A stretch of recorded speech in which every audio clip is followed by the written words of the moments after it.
Buenas tardes y bienvenido al segundo webinar de ANECOR, que esperemos que resulte tan interesante como resultó el martes pasado. Este martes vamos a hablar de la lectura crítica, que si en otras circunstancias es imprescindible, en esta, con el COVID-19 y la cantidad de documentos que hay que analizar y estudios publicados, se convierte en una herramienta fundamental para nuestro trabajo. Hoy me acompaña en la presentación Antonio García Miravent. Antonio. Buenas tardes. Hola, buenas tardes. Bienvenidos a todos a la segunda webinar de la asociación. Y bueno, como decías tú, Javier, seguro que aprenderemos con la ponencia de José María. Muy bien. Pues vamos a dar paso a nuestro moderador, que es Joaquín Macías, que es enfermero de la Plataforma Logística de Huelva y es además vocal de la Junta Directiva de ANECOR. Buenas tardes, Joaquín. Muchas Buenas tardes, gracias. Javier. Te cedemos la palabra. Gracias, Javier. Buenas tardes a todos y bienvenidos a esta segunda sesión de los martes de ANECOR Online. Quisiera presentaros a nuestro ponente de hoy. Nuestro ponente de hoy es el doctor Josep María Lamino, que es diplomado en enfermería por la Universidad de Barcelona, doctor en atención sanitaria basada en la evidencia por la Universidad de Oxford y experto en atención sanitaria basada en la evidencia. Josep María trabajó durante 5 años con la colaboración Cochrane en el área de identificación de ensayos clínicos y desarrollo de revisiones sistemáticas. Pertenece al grupo de investigación en salud global y ha publicado múltiples revisiones sistemáticas y metaanálisis, algunas de ellas en revistas de impacto como Lancet o el British Medical Journal. Josep María será el ponente en nuestro programa de hoy, este segundo taller, este segundo webinar, esta segunda sesión de los martes de ANECOR Online, que como bien ha dicho Javier, se llama Lectura Crítica de la Evidencia Científica, una herramienta para la reducción de sesgos. El objetivo es dotar de herramientas al gestor de productos y tecnología sanitaria a la hora de discernir sobre la robustez de los estudios que se publican. En nuestro perfil profesional, como muy bien ha dicho Tony, se hace indispensable valorar la calidad de los estudios científicos que se publican y que la industria de tecnología sanitaria presenta junto a sus productos y dispositivos. La toma de decisiones es, como sabéis, una parte fundamental de nuestro día a día y es necesario valorar la calidad de las evidencias que apoyan estas decisiones. En esta sesión vamos a tratar elementos claves como la reducción de sesgo y la jerarquía de los niveles de evidencia, entre otros. La estructura de la sesión va a ser aproximadamente 1 hora en una parte teórico-práctica y constará de una parte teórica que se reforzará con preguntas interactivas por parte del ponente y donde podréis participar a través de la pantalla. Finalmente, indicaros que una vez que termine esta parte, dejaremos abierta la opción de realizar todas las preguntas que consideréis necesario. La tenéis en el icono de preguntas y respuestas y podéis irlas haciendo a lo largo de toda la sesión para que no sea solo al final, sino que podéis irlas grabando para después pasárselas al ponente al final de la sesión. Sin nada más, daros las gracias de nuevo y damos paso a Josep María García Lamino para empezar la sesión de hoy. Muchas gracias. Muy buenas tardes a todos, muy buenas tardes a todo el grupo de ANECOR también. En primer lugar, daros las gracias por esta invitación tan amable. La verdad es que es un placer estar aquí con vosotros y la verdad es que también es de agradecer que tengáis este detalle, ¿no? y esta atención con todo lo que tiene que ver con la lectura crítica y lo que tiene que ver con los estudios, ¿no? Y esto realmente, ¿no?, resalta la importancia que dais a todo ello. Muchas gracias también a todos los asistentes que estáis en este momento conectados ya que sé que sois unos cuantos y sin más vamos a empezar con esta sesión. Gracias nuevamente.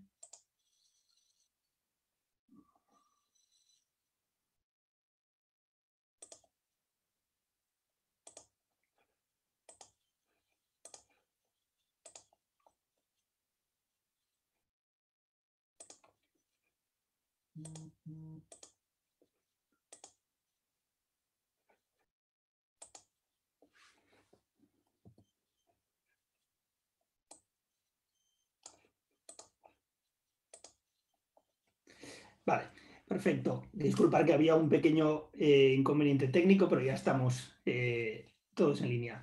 Muy bien, pues ¿de qué vamos a hablar esta tarde? Pues como os comentaban anteriormente en la introducción, de lectura crítica y de evidencia científica y de herramientas, ¿no?, que nos puedan ayudar a reducir los sesgos. Obviamente, como comentaba anteriormente Francisco Javier en la introducción, es decir, el tema de la importancia o la evidencia obviamente siempre es importante, pero en un momento como el que estamos viviendo actualmente, pues todavía se hace más relevante, pero añadimos un hándicap importante que es el tiempo, es decir, todos los que estáis en la parte asistencial y obviamente todos los que estáis en este momento, ¿no?, en los departamentos de recursos materiales, realmente, mira, aprovecho también para felicitaros, ¿no?, por todo el trabajo que habéis hecho y por todas las cosas que habéis vivido durante estos momentos, ¿no?, y que se reflejaban muy bien en la pasada sesión, ¿no? Entonces, una de las cosas que obviamente ha primado en este momento ha sido el sentido de urgencia, de poder dar respuesta de una manera inmediata a un problema realmente muy grave y a un problema realmente global, ¿no? Entonces, ¿cómo poder aplicar la evidencia en esos momentos? Pues todavía se hace más complicado, ¿no? Pero yo creo que las enfermeras tenemos un histórico buenísimo, ¿no? Este año todos estamos celebrando, ¿no?, el 200 aniversario del nacimiento de Florence Nightingale. Estamos conmemorándolo con este momento de Nursing Now. Y nos dijeron esto, ¿no?, que iba a ser nuestro año, pero no nos dijeron que realmente iba a ser así tan complejo, ¿no? Y una de las cosas por las que también, ¿no?, merece recordar, ¿no?, a Florence Nightingale en este momento es porque ella era una gran defensora de los datos, era una enamorada de los datos y de hecho era una de las mujeres matemáticas más importantes de su momento. Y quizás esta parte de ella no la teníamos tan conocida, ¿no?, desde la enfermería, pero realmente, además de esos pequeños estudios que a veces ¿no?, hizo al inicio y que posteriormente se ampliaron y que realmente después, ¿no?, en el momento de la guerra de Crimea, tuvieron tanto impacto, realmente lo que ella buscaba con esos datos era poder demostrar que lo que se estaba haciendo tenía un impacto y sobre todo pensaba en cómo poder representar esos datos de una manera que pudiera comprenderlos el gobierno para ayudarla en toda la misión y poderle dar los recursos que ella consideraba que eran necesarios en ese momento. Yo también, por hacer una declaración de conflicto de intereses, quizás, como sabéis, los conflictos de intereses pueden haber de muchos tipos, ¿no? Y el mío es este, es decir, que realmente me gustan los datos y creo que las decisiones deben ser tomadas con la mejor evidencia. Por lo tanto, quizás veréis que puedo introducir algún sesgo también durante mi presentación, ¿no?, porque va a estar muy enfocada en esto de los datos. Obviamente, los datos siempre sabemos que son importantes, pero en este momento todavía lo estamos viviendo más, ¿no?, desde que empezó la pandemia, ¿no?, en ese momento en el cual tan solo parecía que estaba China, luego se fue extendiendo a otros países del sudeste asiático, posteriormente llegó aquí a Europa, ¿no? Parece que inicialmente a través de Italia se extendió a España, bueno, y al resto de países de Europa. Algo que siempre, ¿no?, empezó a estar presente es la famosa curva, ¿no?, y esta famosa ola, ¿no?, que se representa en esta curva y que todos nos hemos familiarizado, ¿no? Y que quizás es un gráfico aparentemente simple para poderlo interpretar, aunque obviamente a veces no del todo informativo, ¿no?, porque dependiendo de las cifras que utilicemos, depende de cómo comparemos esas cifras, sabemos que a veces incluso un gráfico simple como este puede ser algo engañoso, ¿no? Por eso hay que desarrollar al máximo, ¿no?, estas herramientas de lectura para poder interpretar con el máximo detalle. Pongo este otro gráfico porque también es un gráfico que en estos días también se ha utilizado, quizás aquí en España menos, pero sí que en Inglaterra, que es lo que llaman un gráfico radial, y lo pongo también como homenaje a Florence Nightingale, porque fue ella, Florence, la que inventó este tipo de gráfico para demostrar cómo afectaban cada una de las cosas que ya modificaban el cuidado de esos pacientes sobre la mortalidad, o cómo podía observar diferencias en la mortalidad dependiendo del territorio donde esos heridos de guerra, por ejemplo, se encontraban. Y posteriormente este tipo de gráfico ha sido aplicado en otras zonas, o incluso en este momento, ¿no? Por ejemplo, aquí en Cataluña, para representar las diferentes zonas, ¿no? de la comunidad, también se ha utilizado para reflejar de alguna manera ese número de casos de esta otra forma, y también es bien informativo. Pero si pongo este gráfico, quizás aquí ya nos puede costar un poco más de interpretar, ¿no? Porque quizás solo vamos a ver imágenes y colores y, bueno, algunas formas que a lo mejor algunos podemos imaginar, ¿no? Pero quizás no nos da más información. Pero este es un gráfico extraído de un análisis de inteligencia artificial, en concreto de un trabajo que realizamos hace un poco de tiempo, en el cual analizábamos una serie de más de 12.000 partos realizados aquí en España, y que cuando introduces esa base de datos en un sistema de inteligencia artificial te da gráficos como los que veis aquí en la pantalla. Y obviamente, enfermería también tenemos que estar pronto familiarizados con este tipo de análisis y cómo interpretar estos análisis, porque es una realidad, ¿no? Sabemos que son herramientas que ya se están utilizando, que tienen muchos campos de aplicación, y que obviamente la enfermería no nos podemos ni mucho menos quedar atrás, y que también tenemos que sumarnos a ello, y que nos van a dar información también este tipo de gráficos, ¿no? En este caso representaría de alguna manera esos diferentes grupos que se podrían diferenciar entre todos esos partos, por ejemplo, aquellos que eran atendidos por una matrona, aquellos que eran atendidos por una matrona más un obstetra, o aquellos en los cuales tenían un grupo de edad determinado, o estaban realizándose esos partos en un hospital de un determinado nivel u otro nivel, ¿no? Entonces, son gráficos que cada vez vamos a ver más y sobre los cuales nos vamos a tener que familiarizar. ¿Qué hemos visto también durante estos meses de pandemia? Que realmente el volumen de información, la cantidad de datos que se han generado, la cantidad de estudios es increíble. Si os fijáis, a la izquierda en color amarillo está representado el volumen de estudios que se han publicado sobre la infección por SIDA, ¿sí? En un periodo de 38 años. Si nos fijamos a la derecha, en la parte inferior tenemos en color naranja los estudios que se han llegado a realizar en un periodo de 11 años, en este caso con la gripe, sobre todo con la conocida como, ¿no? gripe A, sobre todo, ¿no? En este periodo, desde que hubo los primeros casos hasta el momento de 2020. Y si nos fijamos en la parte superior, tan solo en 6 meses se ha llegado a superar el número de publicaciones a los 11 años de la gripe, ¿ah? Y es prácticamente una cuarta parte de lo que se ha publicado en 38 años de investigación sobre el SIDA. Y sabéis que sobre el SIDA se ha investigado muchísimo, se ha publicado en revistas muy importantes, porque también es una pandemia, ¿no? Entonces, simplemente aquí tenéis en un cuadro reflejado el gran volumen de datos que se están generando en relación al COVID, y cómo el volumen de publicaciones se ha incrementado de manera también exponencial, igual que lo ha hecho el virus, ¿no? Y claro, poder estar al día de todo esto realmente es imposible, es decir, no hay mente humana que pueda procesar todo este volumen de información, ¿no? Hay algo también importante, ¿no? Que nos recordaba este estadístico, ¿no? americano, Deming, que decía que sin datos podemos emitir opiniones, pero no son más que opiniones, ¿no? Es decir, para poder afirmar determinadas cosas realmente necesitamos datos, que obviamente podemos apoyar de opiniones, pero esos datos deben estar, si no simplemente quedan en esas opiniones.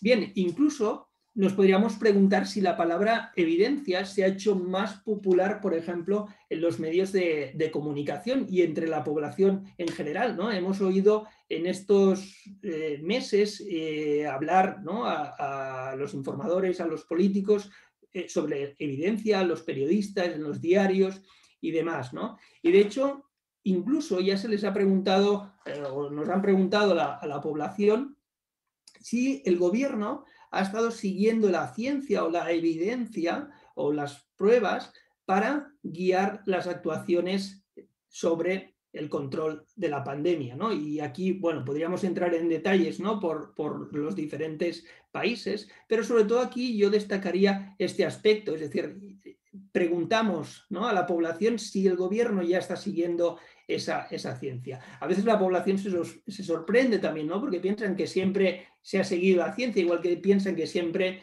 las enfermeras o los médicos aplican la mejor evidencia y sabemos que todavía hay oportunidad de mejora en este sentido, ¿no?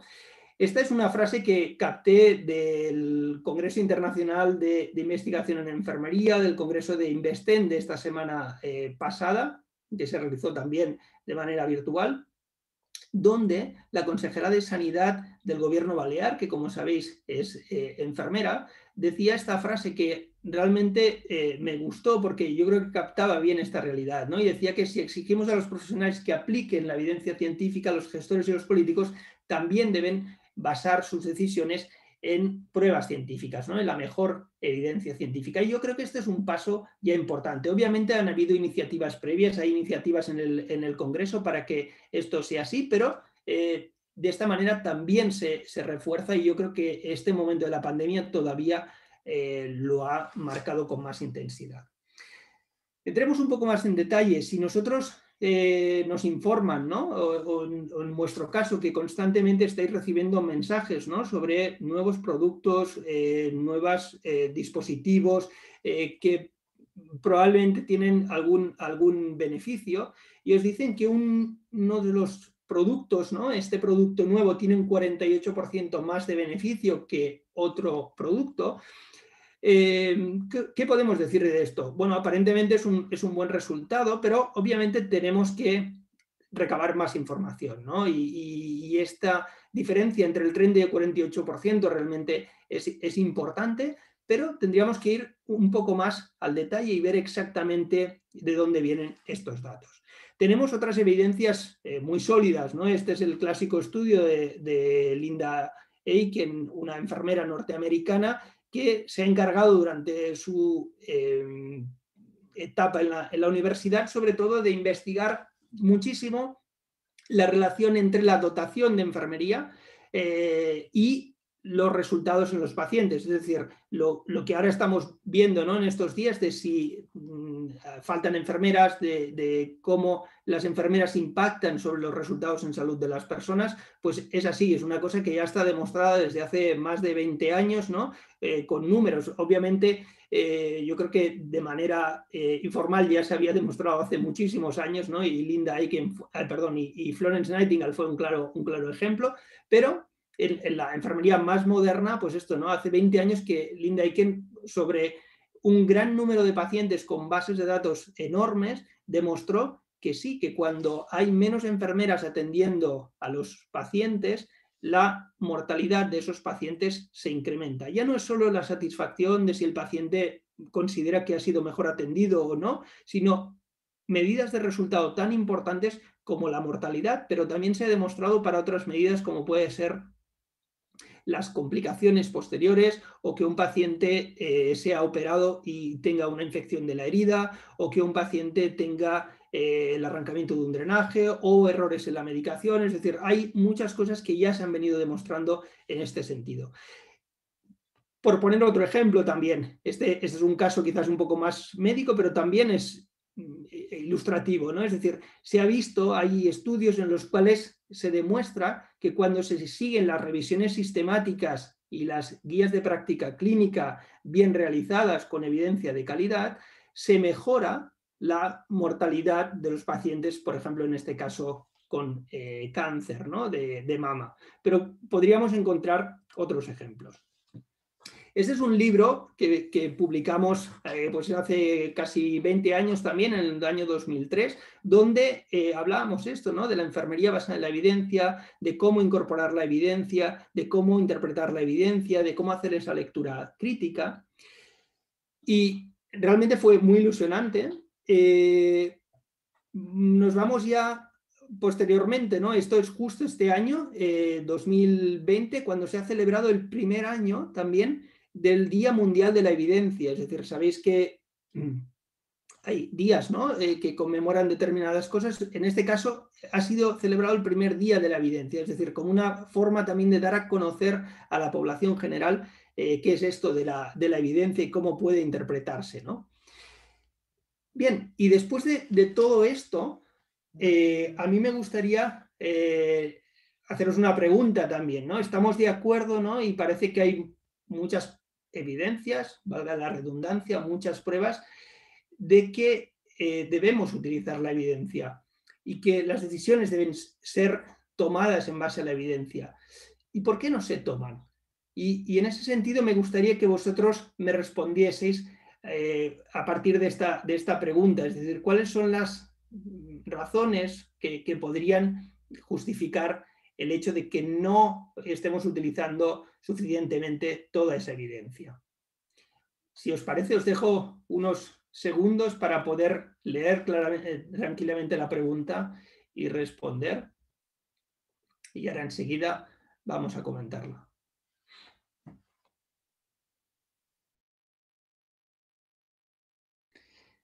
Solo por deciros que tan solo podéis elegir una de las opciones.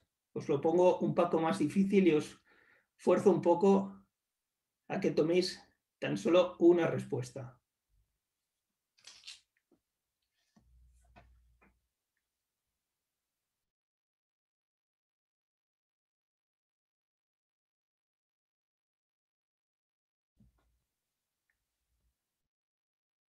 Y ahora en unos segundos podremos ver aquí en la pantalla qué opción pensáis que es la que más está influyendo, ¿no?, en esta falta a veces de uso de estas evidencias. Bien, interesantes los resultados, ¿no? Por un lado, falta evidencia, es difícil interpretarla, económicamente inviable, sesgos.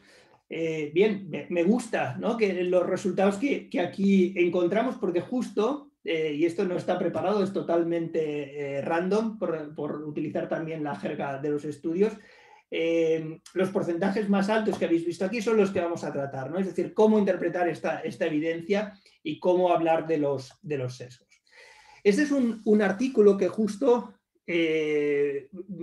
publiqué esto al inicio de la pandemia aquí en España, justo fue publicado el 9 de abril, lo escribí más o menos sobre el día 20 de marzo, y hablaba de esto, es decir, de cómo los sesgos humanos nos podrían influir sobre el manejo de esta pandemia. Y si os apetece en algún momento leerlo, es tan solo una página y media, es muy cortito, pero con la perspectiva de estos meses, pues algunas cosas acerté, ¿sí? Y no es porque esto tenga más conocimiento, ni porque sea adivino, ni nada de esto, sino simplemente porque veréis que somos humanos y repetimos las mismas cosas y ante determinadas situaciones respondemos de una manera bastante similar o al menos con un patrón más o menos definido, ¿no?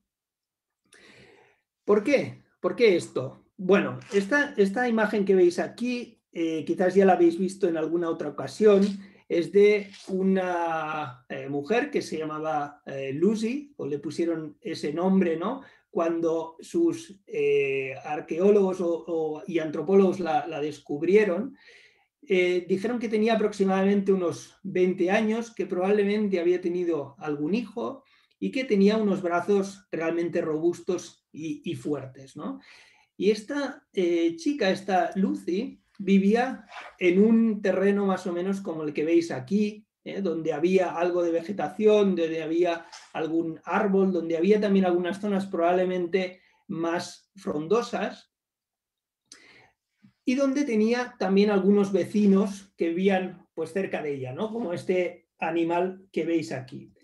¿Y qué le pasaba? Que Lucy podría ser que caminase, ¿no?, por la selva y se encontrase con este vecino y que realmente tuviese que tomar algunas decisiones muy rápidas, ¿no? Es decir, probablemente ya tenía un aprendizaje y tenía que tomar una decisión rápida. Es decir, aquí no tenía tiempo, no tenía una semana, ni 10 días, ni un año para esperarse y recopilar toda la evidencia posible, hacer una revisión sistemática muy exhaustiva, un metaanálisis, todo, y sobre eso tomar la decisión. Obviamente tenía que responder de la manera más rápida posible y a poder ser sin equivocarse lo más mínimo, ¿no? Porque realmente le iba la vida en ese sentido, ¿no?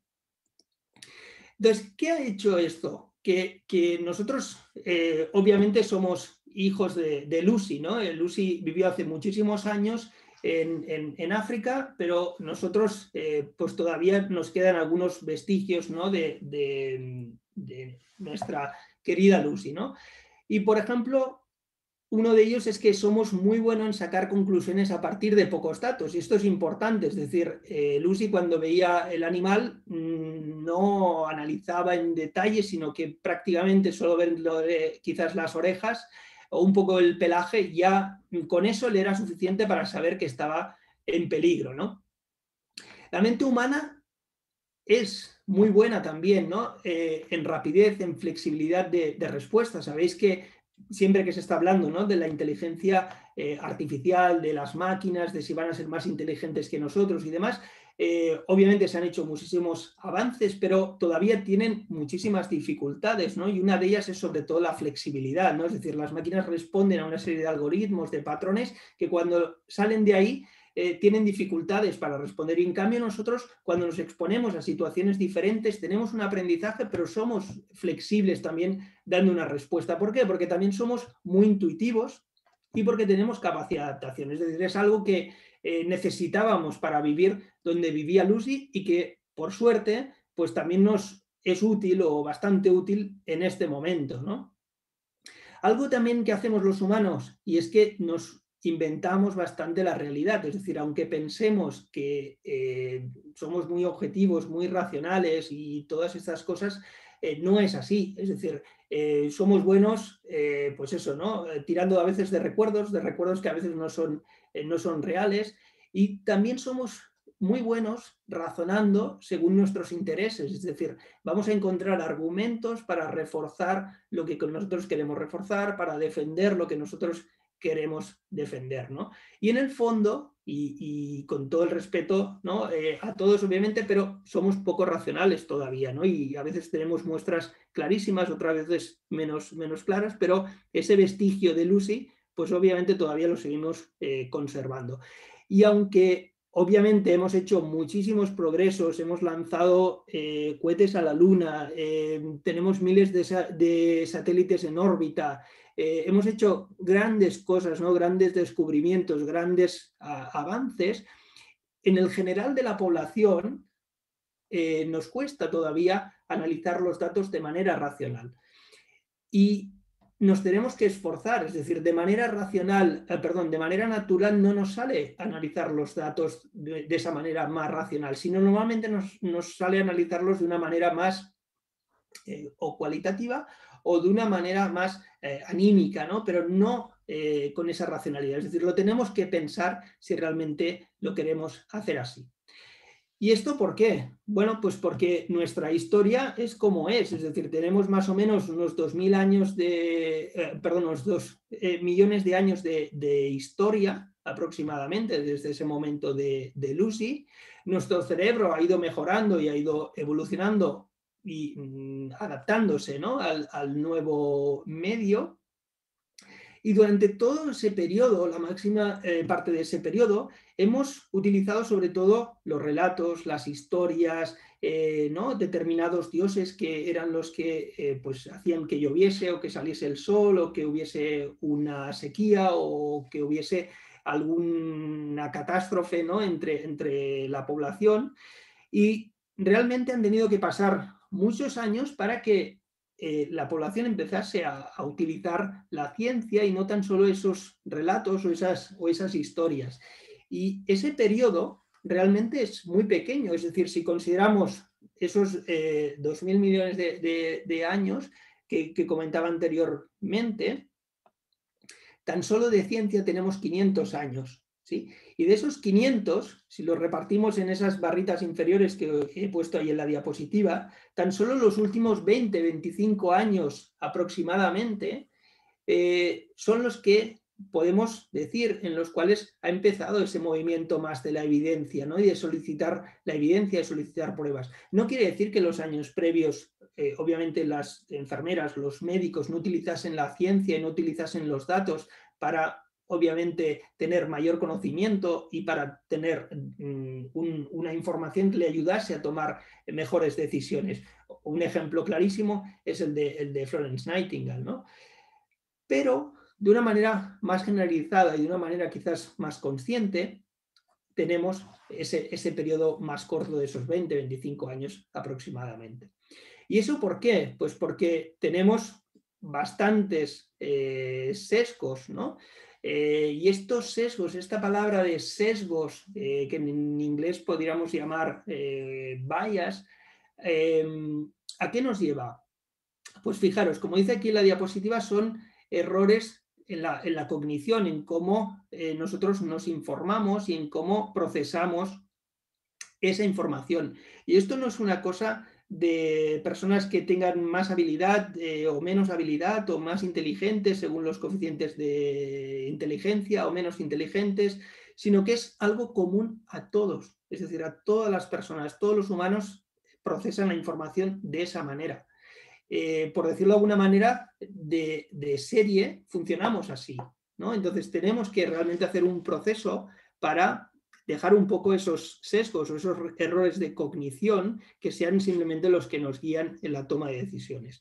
Esos sesgos de cognición, esos sesgos cognitivos, como se les ha llamado, podemos definirlos un poco más, ¿no?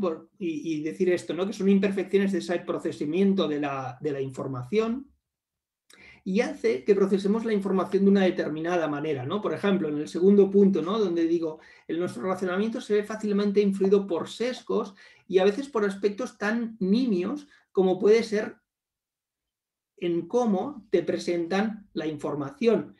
Fijaros, si nosotros, ¿no? el clásico ejemplo de el precio de un producto, si nos dicen 19,99 o 20, obviamente vamos a pensar en el 19,99. ¿Pero por qué? Porque en el momento que nosotros hacemos la lectura de ese número, nuestro cerebro procesa primero lo que está a la izquierda y luego lo que está a la derecha. Es la manera nuestra también de leer, ¿no? Y el cerebro fija de manera más rápida ese 19 que ese 20, ¿sí? Y por eso nos quedamos con ese 19, ¿no? Y son aspectos, ya veis, muy, muy nimios y muy tontos y muy pequeños, pero nuestro cerebro funciona así. También influye en cómo nos presentan la información, ¿no? Además de con esos valores que os mostraba, por ejemplo, con el índice de mortalidad, ¿no? Si decimos que tenemos un índice de mortalidad del 10% o un índice de supervivencia del 90%, ¿con qué pensáis que nos vamos a quedar? Probablemente con el 90%, pero también depende de lo que nos interese en ese momento. Es decir, a lo mejor en ese momento nos interesa resaltar la mortalidad y vamos a resaltar ese 10%, o nos interesa resaltar la supervivencia y vamos a resaltar el 90%. Lo que quiero decir con esto es que dependiendo de cómo se presente la misma información, nuestro cerebro la puede procesar de una manera u otra y son exactamente los mismos datos, pero presentados o verbalizados de una manera diferente.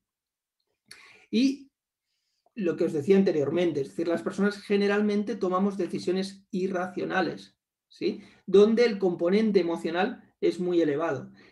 ¿Qué solemos hacer también? Lo que dicen los neuropsicólogos es que nosotros tomamos la decisión con el corazón y posteriormente le ponemos raciocinio, es decir, una vez que de manera emocional hemos tomado esa decisión, luego la intentamos justificar de manera racional, ¿no? Y añadimos números, añadimos un análisis a todo ello, aunque lo que dicen los neuropsicólogos es que la decisión ya estaba tomada, es decir, la hemos tomado con el corazón y posteriormente le hemos puesto la parte racional. Y dentro del análisis de la información y de por qué nos cuesta bastante o en muchas ocasiones incorporar la evidencia, uno de los motivos, probablemente hay muchísimos, como hemos visto anteriormente, solo he mencionado 4, pero podríamos encontrar muchos y vosotros seguramente que podréis identificar muchos más que yo. Uno de ellos es el sesgo de confirmación. Este sesgo está muy presente en muchas de las decisiones que tomamos o en muchos de los análisis que hacemos. Y este sesgo de confirmación probablemente en más de una ocasión nos impide aceptar esa evidencia nueva que nos presentan o esa evidencia que nos están aportando sobre cualquier cosa. Lo podemos aplicar, pues no sé, a esto, ¿no? Por ejemplo, a la situación que estamos viviendo actualmente en cuanto al número de fallecimientos o al número de infectados o a problemas económicos o bien a la adquisición de un producto, por ejemplo, ¿no? En el sentido de que vamos a tener ese sesgo muy arraigado también, igual que tenemos otros, pero este es uno de los importantes que nos dificulta más aceptar esa información nueva que nos llega o esas evidencias nuevas que nos están llegando. Y ese sesgo, sobre todo lo que hace es detectar diferentes informaciones, también a veces aceptar otras informaciones, pero al final muchas veces lo que acaba provocando este sesgo es que utilicemos esa información que detectamos o que aceptamos para reforzar nuestra opinión previa y para reforzar nuestra concepción previa que teníamos sobre ese tema, sobre ese producto o sobre ese otro producto o sobre el tema en general. Es decir, los datos que nos están presentando los llevamos de nuestro lado para reforzar más todavía nuestra opinión. ¿Y qué ocurre? Que a veces, también sin darnos cuenta, ese sesgo de confirmación nos da quizás una ilusión de que realmente estamos incorporando la evidencia, estamos utilizando la evidencia, cuando realmente no es así. Es una falsa sensación que tenemos desde ese mismo sesgo. Es decir, aquella información que nos presentan que quizás quiere contrastar con la información que nosotros ya previamente tenemos, lo que hacemos es incorporarla en nuestro propio discurso y en nuestra propia opinión, y de esa manera pensamos que estamos tomando la evidencia para tomar la decisión y realmente no es así, ¿no? ¿Por qué? Porque además es fácil esto, es decir, encontrar informaciones que encajen con nuestras creencias es muy fácil, ¿no? Y como sabéis, actualmente hay tanto volumen de información, tanto acceso a la información, que encontrar algo que nos vaya bien a lo que ya pensamos realmente es, solo por probabilidad, bastante fácil.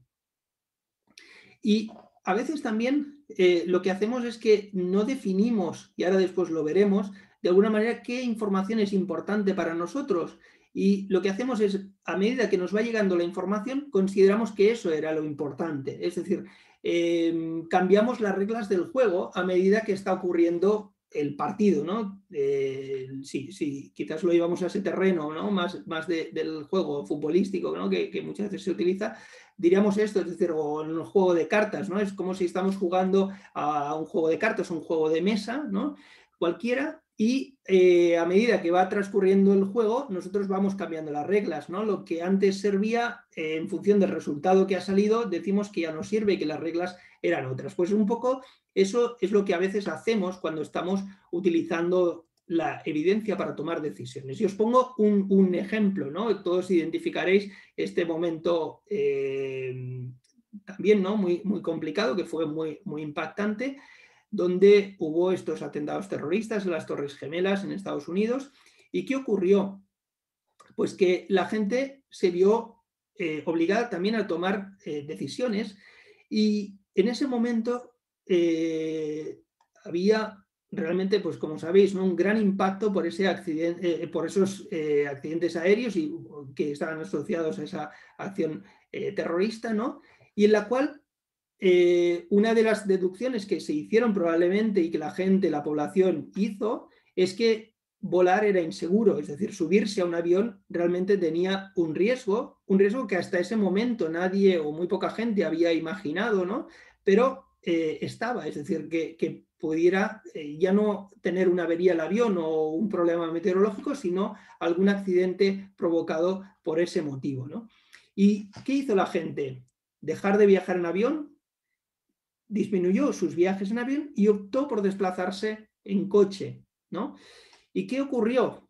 Pues que aumentaron los accidentes de tráfico, y esos accidentes de tráfico en algunas ocasiones llevaron asociados muertos debido al accidente, y finalmente cuando analizaron los números vieron que realmente ese número de accidentes de tráfico sobrepasaba en gran medida todos los fallecidos que habían tenido los accidentes de avión previo, ¿sí? Es decir, aquí probablemente no hicimos un buen análisis, o la gente no hizo un buen análisis, sino que el sesgo que se incorporó en ese momento debido al accidente, al hecho de que teníamos sobre todo una sobreinformación, ¿no?, de los accidentes, y asumíamos que realmente era un riesgo y parecía que bastante probable, la gente tomó una decisión pues probablemente errónea, ¿no?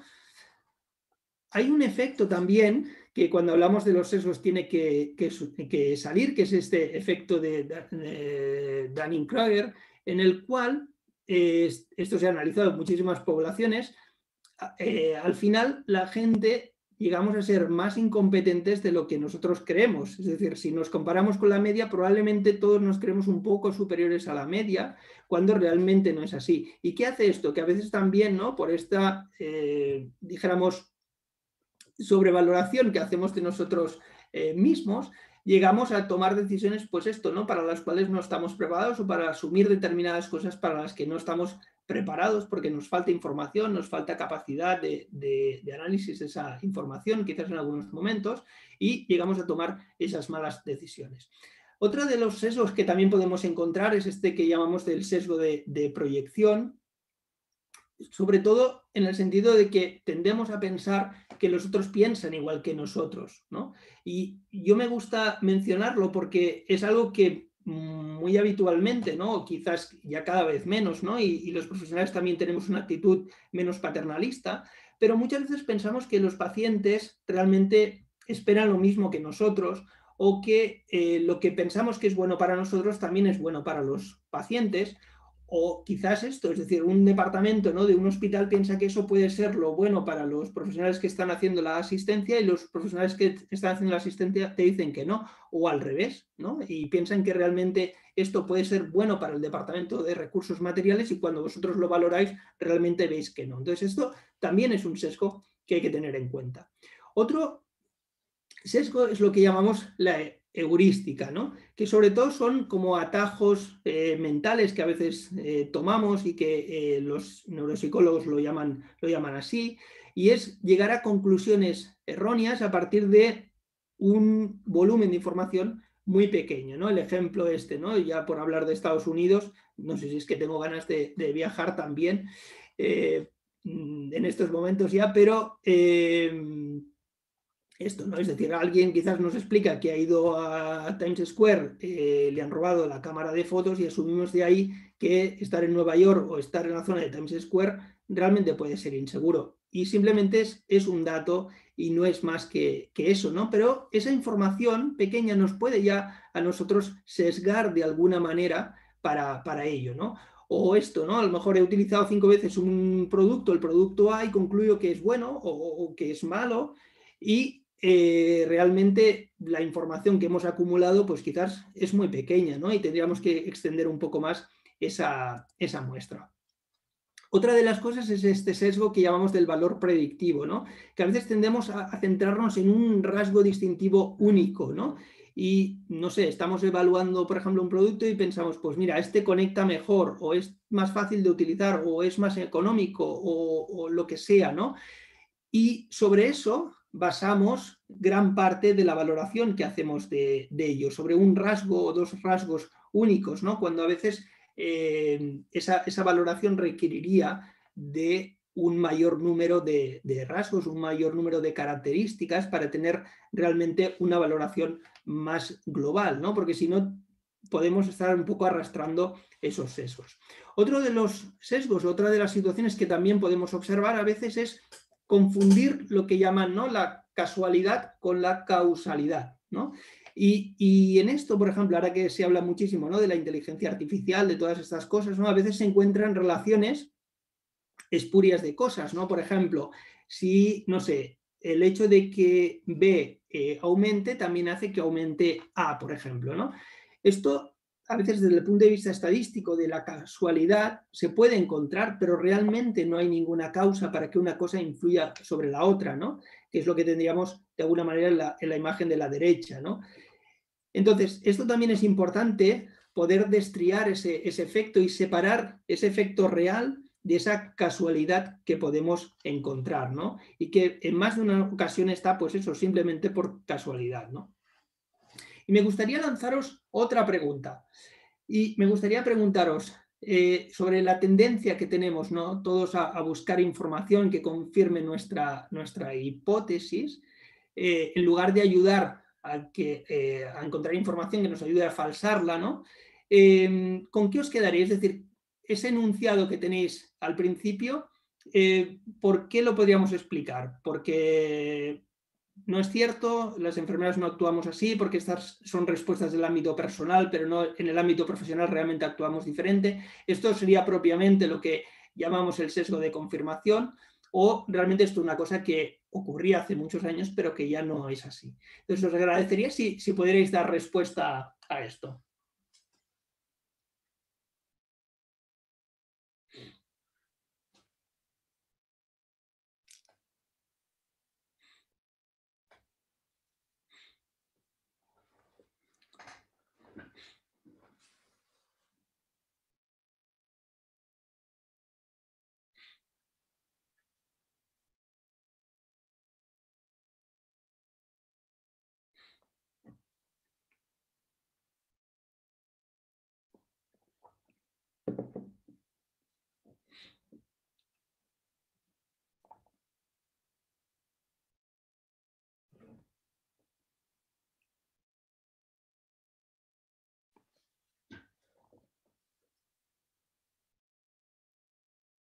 Excelente, muy bien. Bueno, oye, estoy muy contento, porque realmente la respuesta correcta era esta, ¿no?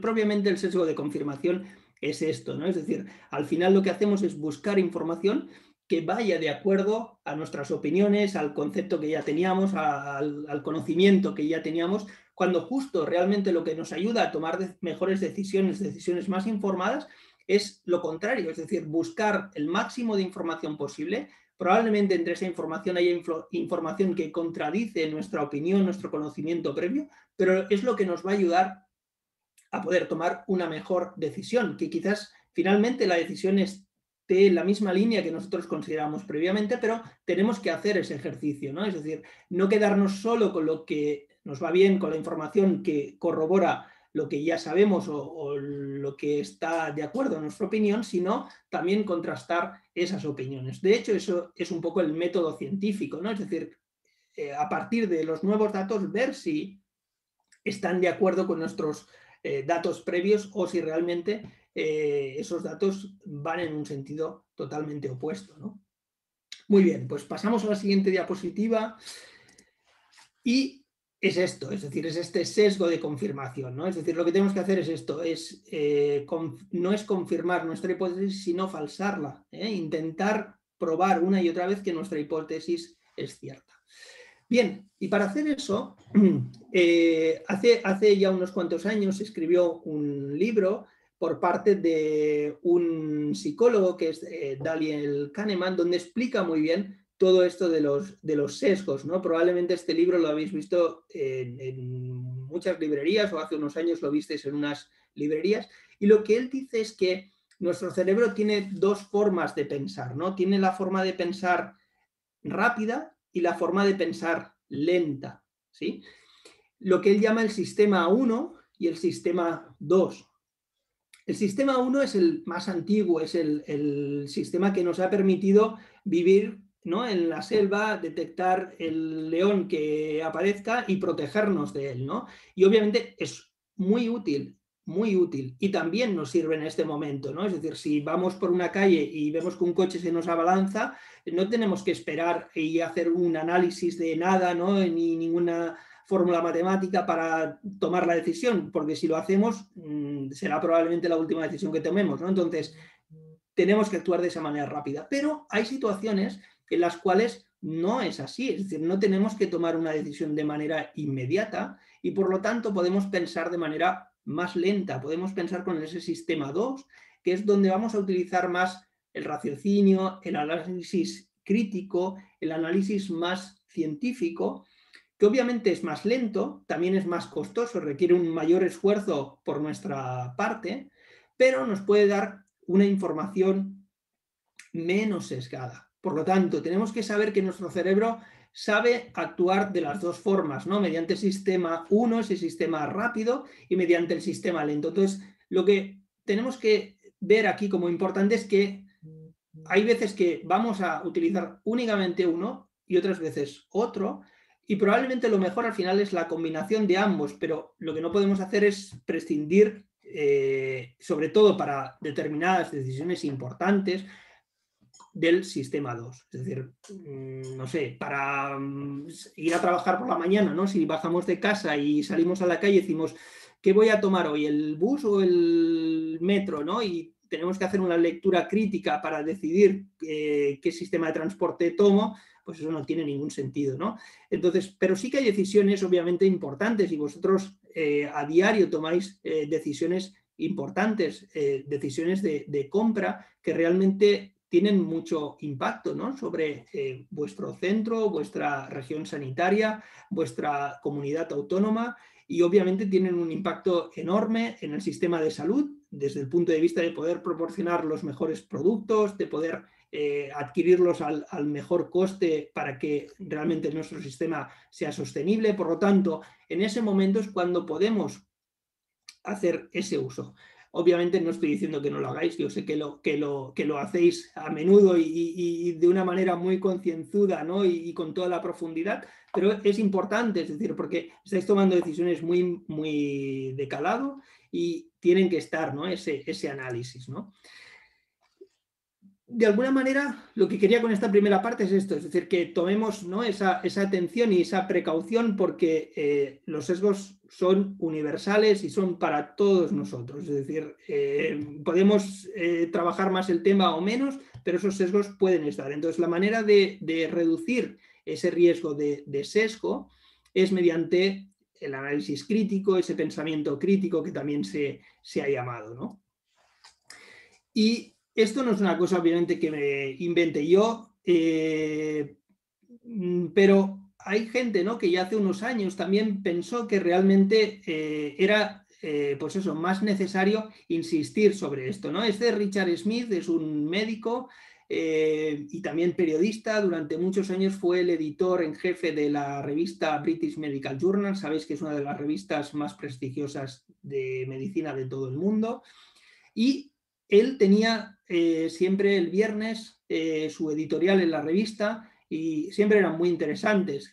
Obviamente cada vez hablaba de un tema que tocaba en ese momento, siempre eran muy interesantes. Pero una de las cosas que repetía más de una vez en sus editoriales es que él decía que el médico es lo más parecido a un cantante de jazz. Y lo podríamos también extrapolar quizás a la enfermería, pero el médico, él lo decía que era como un cantante de jazz. Y sabéis que los cantantes de jazz, para si hay alguien en la audiencia ahora que le gusta el jazz, una de las cosas que tienen es que improvisan, ¿no? Es decir, obviamente tienen unas partituras, tienen unas pautas, pero les gusta improvisar, ¿no? Y cambiar y jugar, y eso también es lo que le da riqueza y le da viveza al jazz. Ni mucho menos soy un entendido de jazz, pero sí que es una de las características que tiene. Y él decía que el médico era así. Entonces, paralelo a eso, hay dos médicos también. Uno de ellos es Gordon Guyatt, el que veis a la izquierda con esa media sonrisa. Es un médico canadiense, todavía está vivo y es muy, muy agradable escucharlo y muy divertido, que fue el que acuñó el término medicina basada en la evidencia. ¿Sí? Esto más o menos allá sobre los años 90, 95, 98, más o menos. Y él decía que el médico, ¿no? tenía que aproximarse al paciente, la medicina tenía que utilizar de manera consciente esa evidencia. Y justo en ese momento también otro médico que es David Sackett, que es justo el que está a su derecha, que en este momento desgraciadamente ya ha fallecido, también decía lo mismo, ¿no? Y uno desde Canadá y el otro desde Oxford, el doctor David Sackett desde Oxford, acuñaron y fueron los que promovieron ese término de medicina basada en la evidencia, creando incluso algunos centros, por ejemplo, en la Universidad de Oxford, donde todavía está en activo este centro y sigue creciendo el número de profesionales, para marcar un poco esas pautas. Y él que decía que la medicina basada en la evidencia era esto, ¿no? Es el uso juicioso, conciso y explícito de la mejor evidencia para la toma de decisiones en salud o en sanidad, ¿no? Y justo si ves la definición, lo que te dice, cuando ya hemos visto, ¿no?, la primera parte de los sesgos, es que los humanos, como hemos visto anteriormente, muchas veces las decisiones no las tomamos ni de forma juiciosa, ni las podemos expresar de una manera concisa y muchas veces tampoco explícita, ¿no? Sino que al final esa emoción muchas veces es la que nos lleva a tomar esa decisión, y si nos dicen que lo pongamos de una manera racional, luego intentamos hacerlo, pero en el momento inicial no había sido así. Por lo tanto, para mí esta es una de las cosas, y obviamente solo es una opinión mía y probablemente tiene poco valor, pero es una de las razones quizás que nos ha llevado a que la implementación de la medicina basada en la evidencia, de la enfermería basada en la evidencia, de la atención sanitaria basada en la evidencia, se haya hecho más compleja, porque de alguna manera es algo contranatural a nuestra manera de hacer las cosas y a nuestra manera de implementar, por ejemplo, los cambios, ¿no? Y obviamente hemos hecho un gran trabajo y hacemos uso, ¿no?, de los datos, por supuesto, y no estoy diciendo lo contrario, pero todavía podemos hacer un mejor uso, ¿no? La práctica basada en la evidencia, todos lo sabemos, ¿no? Es decir, implica esa toma de decisiones con esa mejor evidencia disponible, con la experiencia del clínico, de los profesionales como vosotros, y también de los valores, preferencias de los pacientes. Obviamente tenemos que incorporar también la parte de costes, de la viabilidad de esa implementación y demás. Y sobre eso, cuando esas nuevas evidencias van apareciendo sobre cualquier tema, ¿no?, o en concreto sobre un producto, ¿no?, hablando esta tarde en este foro, podemos hacer dos cosas principalmente con esas nuevas evidencias: incorporarla, porque realmente es una evidencia que mejora a lo previo, o también incluso podemos retirar lo que ya existe, ¿no? Y sabéis que sobre esto ha habido un movimiento que llaman el medical reverse, ¿no? Es decir, de alguna manera el desescalado de intervenciones, aquello que también han llamado el dejar de hacer, ¿no? Es decir, hay intervenciones que quizás se han estado haciendo muchos años y más recientemente han aparecido estudios que dicen que realmente esa intervención no funciona o no tiene el efecto esperado y quizás también se tendría que retirar.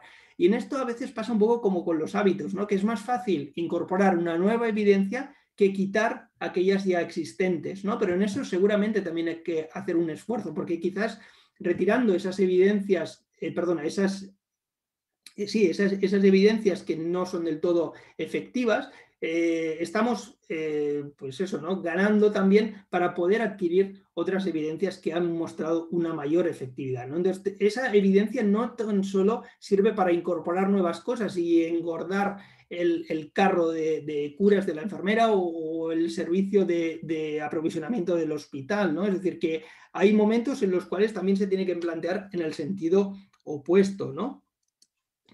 Y bien, ahora en este momento ya se está hablando, como sabéis, desde hace un poco de tiempo también, de lo que llamamos la atención sanitaria basada en el valor. Es decir, ¿qué es aquello que mejora los resultados de los pacientes? ¿Sí? ¿Qué es aquello que realmente cambia el resultado de los pacientes? ¿Qué prácticas también optimizan, ¿no?, la ratio entre el resultado que se obtiene en el paciente y el coste invertido, ¿no? Eso es realmente el valor de esa intervención, de ese producto, de esa nueva forma de trabajar, ¿no? Es decir, el valor de alguna manera tiene la combinación de ambos, ¿no? Es decir, si tenemos una cosa que realmente mejora mucho los resultados, pero el coste es desorbitado, pues eso, no es una intervención eficiente y quizás esa ratio no es la mejor, ¿no? Pero podemos tener otras que realmente esto, ¿no?, mejoren el resultado del paciente y a un coste asumible por el sistema de salud, ¿no? Entonces, esa atención sanitaria basada en el valor va en ese sentido, ¿no?, en combinar ambas cosas, buscando sobre todo aquello que aporte un mayor valor, entendido ese valor como esa combinación entre resultados y también ese coste de la intervención. Bien, y si estamos hablando de sesgos, si estamos hablando de atención sanitaria basada en la evidencia, hay algo que obviamente no podemos obviar y que tenemos que remarcar, ¿no? Y es la famosa pirámide de la evidencia o la jerarquía de la evidencia y el riesgo de sesgos. Y en este sentido, me gustaría entrar un poco más en profundidad ahora en las siguientes diapositivas, ¿no? Cuando nosotros estamos leyendo un estudio que podría ser, por ejemplo, este estudio, cuando nosotros vamos a leerlo en detalle y lo vamos a leer entre líneas, porque la lectura crítica no deja de ser eso, es decir, es un análisis, es una lectura de ese estudio entre líneas, ¿no? Tenemos que pensar que ese estudio, igual que los profesionales tenemos determinados sesgos porque nuestro cerebro está configurado de una determinada manera y los sesgos los llevamos con nosotros ya de serie, los estudios también pueden tener sesgos de serie, por decirlo de alguna manera. Y esos sesgos, incluso hay gente que ya habla del catálogo de sesgos, ¿no? Porque sesgos hay muchísimos y si algún día os da por buscar, ¿no?, en internet, pues eso, sesgos de los estudios o sesgos humanos, veréis que hay muchísimos, ¿no? Y siempre se describen algunos nuevos, ¿no? Pero en los estudios ocurre lo mismo, es decir, podemos tener sesgos en el momento que se diseña el estudio, podemos tener sesgos en el momento que se seleccionan las intervenciones y sobre todo se seleccionan los pacientes a participar en ese estudio, podemos tener sesgos durante el momento de realización del estudio o podemos tener sesgos en el momento de la publicación de los resultados de ese estudio. Por lo tanto, esos sesgos van a estar de alguna manera presentes o al acecho, por decirlo de alguna manera. Aquí tenéis una diapositiva, ¿no?, ejemplo de cómo no debe ser una diapositiva porque casi no se puede leer nada, pero es lo que veíais en la diapositiva anterior de alguna manera un poco más extendido, ¿no? Es decir, estos sesgos hay muchísimos, ¿eh? Un día, si queréis, podemos hablar más en profundidad de cada uno de ellos, pero es esto, es decir, sobre todo estarían tanto desde el momento del diseño hasta el momento de la publicación. Y en ese sentido, también nos lleva a hablar de lo que llamamos la validez interna y validez externa de los estudios. Es decir, cuando nosotros estamos haciendo un estudio de un diseño excelente, donde hemos cuidado muchísimo todos los aspectos metodológicos, ese estudio va a tener una validez interna fantástica. Es decir, los resultados que aparezcan en ese estudio van a ser realmente muy fiables. Pero quizás los resultados de ese estudio van a ser más difíciles de extrapolar, ¿no?, de llevarlos fuera, de aplicarlos en otra población, de aplicarlos en otro hospital, de aplicarlos en otra comunidad autónoma, ¿no? Y eso es lo que llamamos la validez externa, ¿sí? Entonces, todos los estudios de alguna manera tienen que tener ese balance entre esa validez interna, es decir, que tengan el mejor rigor metodológico, pero que también tengan una aplicabilidad posterior, porque si en ese afán, ¿no?, por tener una excelente validez interna, al final tan solo hemos incluido en ese estudio un tipo de paciente tan exclusivo, tan selecto, que representa el 1% de los pacientes que realmente tienen ese problema de salud, en ese caso la validez externa de ese estudio va a ser muy pequeña, ¿no? Y por lo tanto su aplicabilidad va a ser baja también. Entonces, siempre es conveniente tener en cuenta estos dos aspectos. Y aquí tenéis una diapositiva también de creación propia que de alguna manera intenta combinar las dos cosas. Y esta es la famosa pirámide de la evidencia o jerarquía de la evidencia, ¿no?, que ya habéis visto seguro que muchas veces, donde aquello que tiene que ver con el caso clínico, la opinión del experto y demás queda en la base de la pirámide. Y de ahí vamos subiendo hasta que llegamos a la punta más alta de la pirámide y nos dice que aquello que tiene un mayor nivel de evidencia es la revisión sistemática o el metaanálisis. ¿Y por qué esto? ¿Por qué esa clasificación? ¿Por qué ese orden, ¿no?, de esa manera creciente desde el caso clínico, desde la opinión del experto, hasta el metaanálisis o la revisión sistemática, ¿no? Pues exclusivamente por los sesgos, es decir, por lo que tenéis a la izquierda. Y si miráis la diapositiva, veis que esto, es decir, a medida que vamos subiendo en la pirámide, la probabilidad de sesgo disminuye. Y al revés, es decir, a medida que bajamos en la pirámide, la probabilidad de sesgo aumenta, ¿sí? Y los estudios, los diferentes diseños de estudios están ordenados en la pirámide de esa forma, atendiendo a la probabilidad de sesgo. Obviamente podemos tener revisiones sistemáticas que la metodología no haya sido la más apropiada, que no haya tenido buenos criterios de inclusión o que el análisis no haya sido bien hecho y que van a estar sesgadas también y que van a tener sesgos. Es posible, esto obviamente no lo podemos eliminar, pero si nosotros cumplimos, dijéramos, con la metodología más recomendada para hacer, por ejemplo, una revisión sistemática, el riesgo de sesgo lo estamos disminuyendo. ¿Por qué? Porque la revisión sistemática, el ensayo clínico, lo que pretende es reducir el riesgo de ese sesgo, ¿sí? O de varios sesgos a la vez.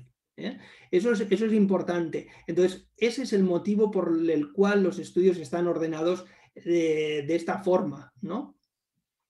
Y eso hace que la credibilidad que nosotros podemos tener en un ensayo clínico o en un metaanálisis sea mayor que la que podemos tener, por ejemplo, en un caso clínico. Y esto, me diréis, es obvio. Es obvio, pero el motivo es este. Es decir, ¿por qué? Porque la probabilidad de que el resultado de ese caso clínico esté sesgado, de que ese estudio observacional quizás con 20 pacientes esté sesgado, es mayor que la probabilidad de que un ensayo clínico bien realizado tenga sesgos. Y eso es importante poderlo diferenciar, ¿no? Y ese es el motivo de que hablemos de esa pirámide de la evidencia. Obviamente aquí la tenemos descrita con mayor detalle.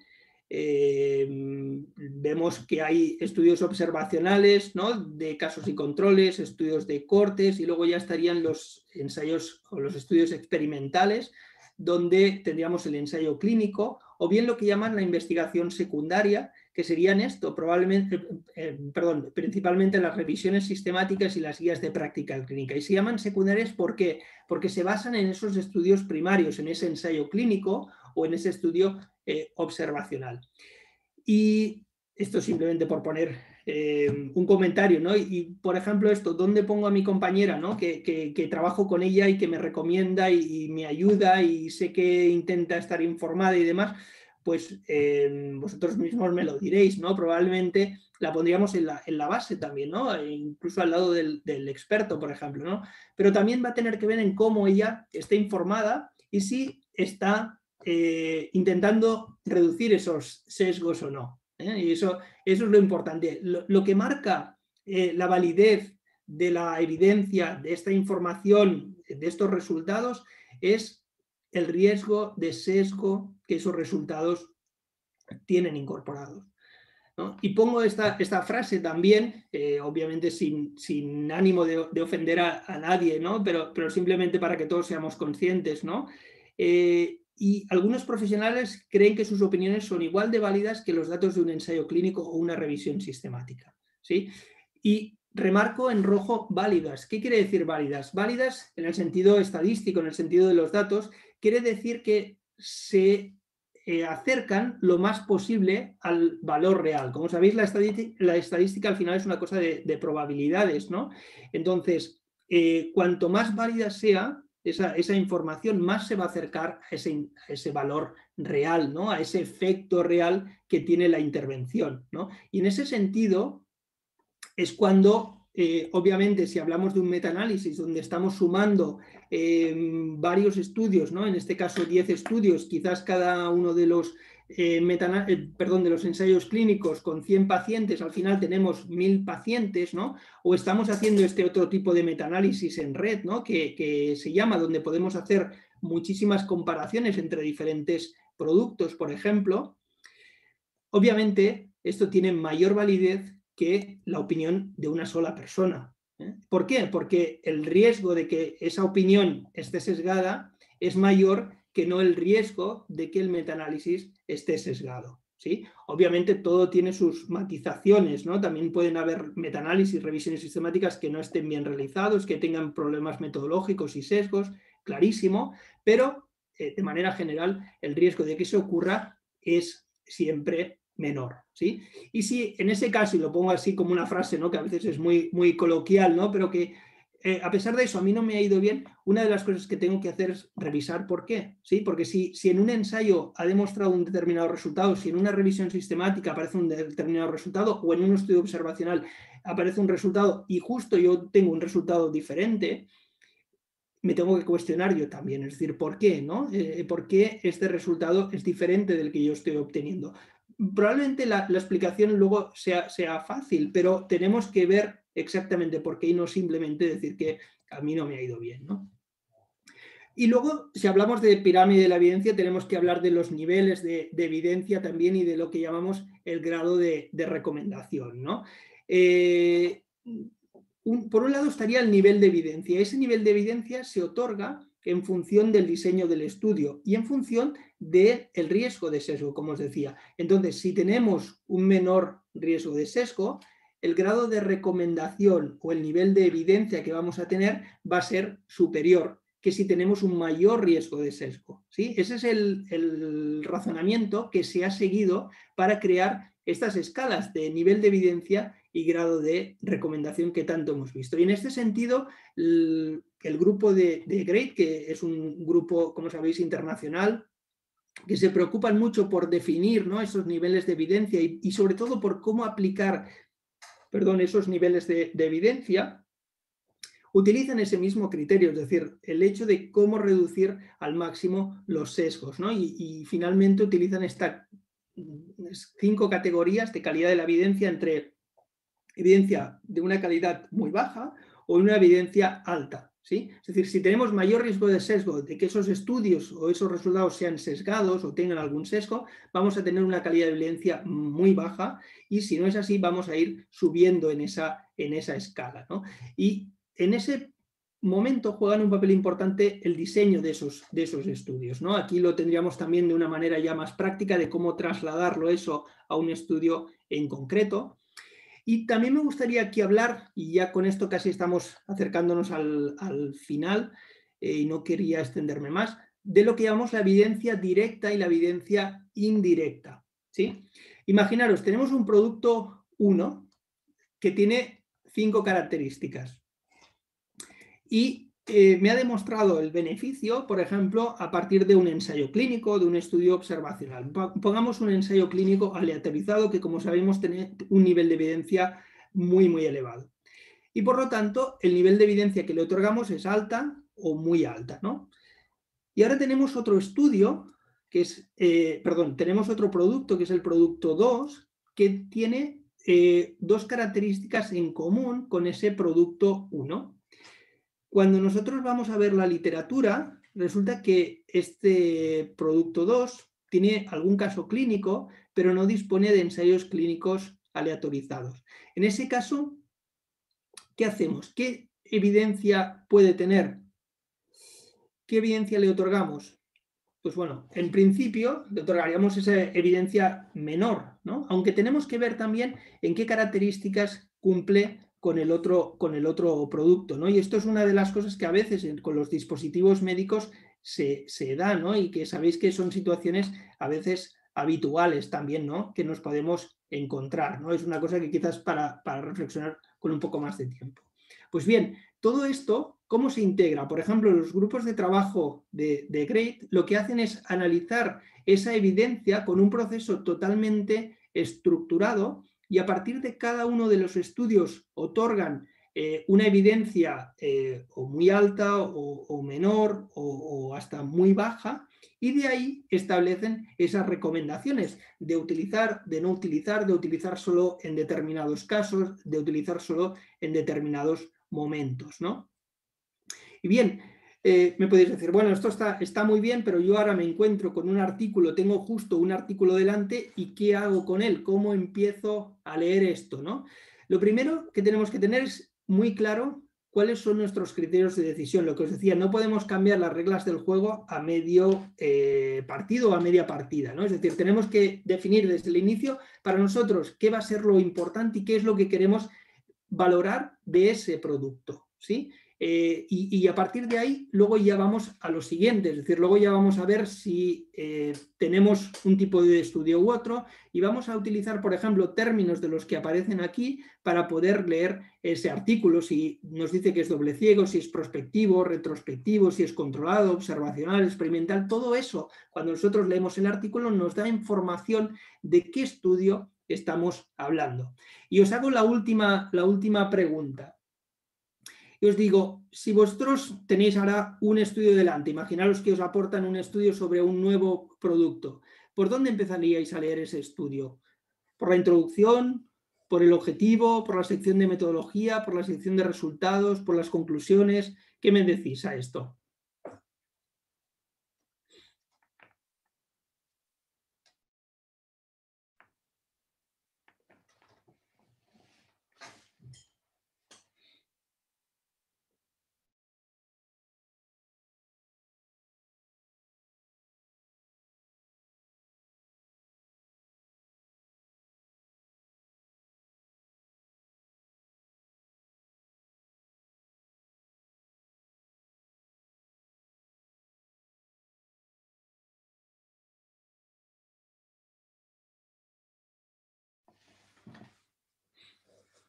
Disculpad que mire hacia el otro lado, pero es que justo tengo los resultados a la izquierda, no los tengo en la misma pantalla que vosotros.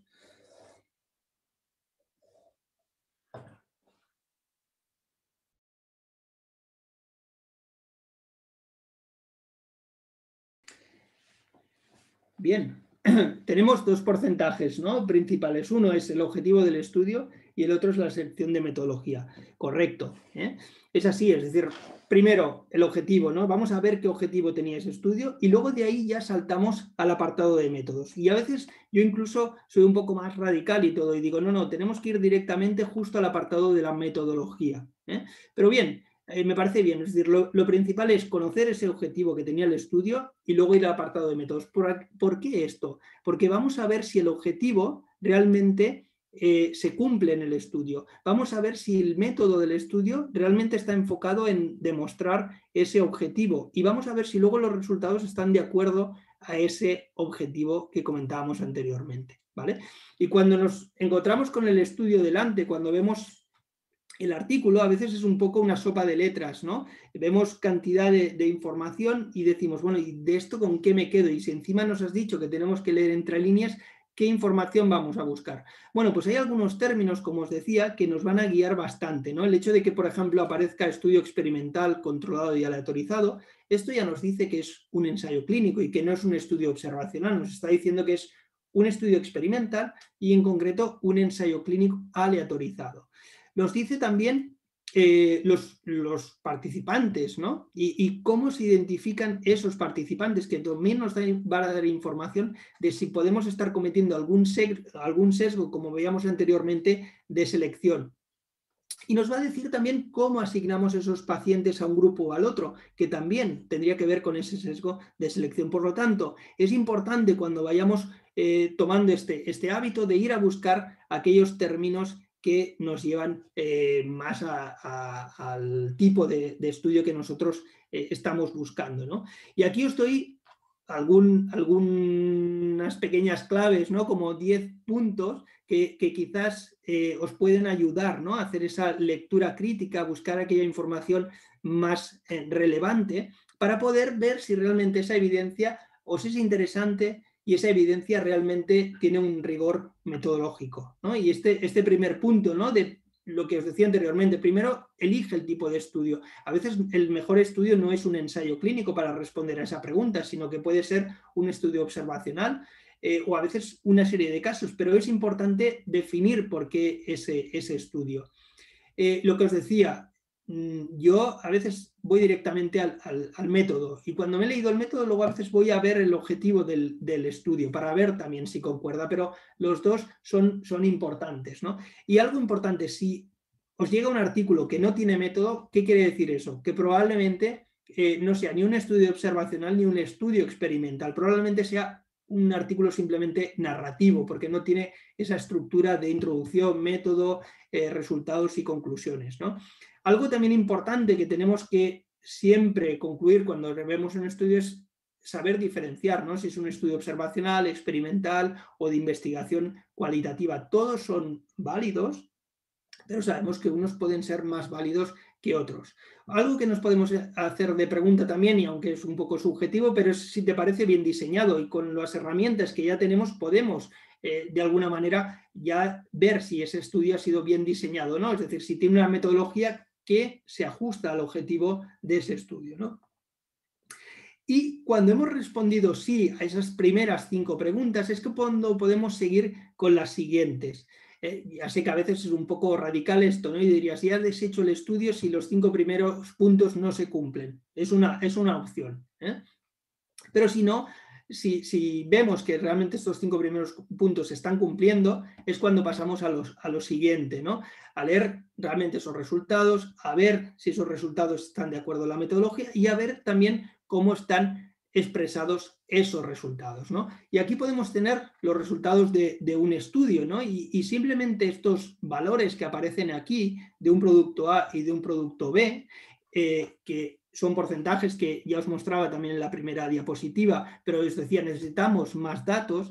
¿Qué otros datos necesitamos? Por ejemplo, hacer algún pequeño cálculo, ¿no? Es decir, ver qué porcentaje representa un grupo respecto del otro en cuanto, por ejemplo, a mejora o, no sé, a tasa de desconexiones del dispositivo, lo que nosotros estemos buscando. Y luego algo importante también es ver el intervalo de confianza, es decir, sabemos, ¿no?, que a veces los resultados no van a ser ese 48%, pueden oscilar un poco entre el 45% y a lo mejor el 53%, por ejemplo, o entre el 27% y el 31% o 33%, por ejemplo, ¿no? Entonces, ese intervalo de confianza nos va a dar información también de si ese resultado es más o menos preciso.